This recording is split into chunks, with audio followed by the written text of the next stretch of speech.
Me oltiin sunnuntaina katsomassa Vantaalla motocrossin SM-kisoja.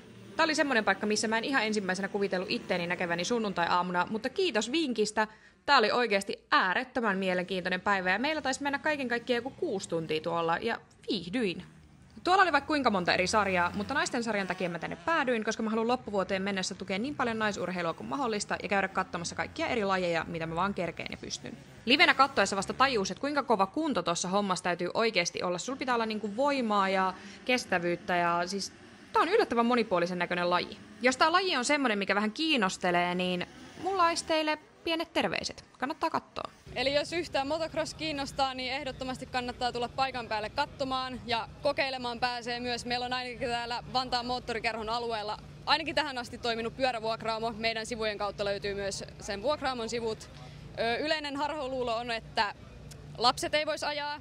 Kyllä voi, alle 3-vuotiaat on nuorimpia.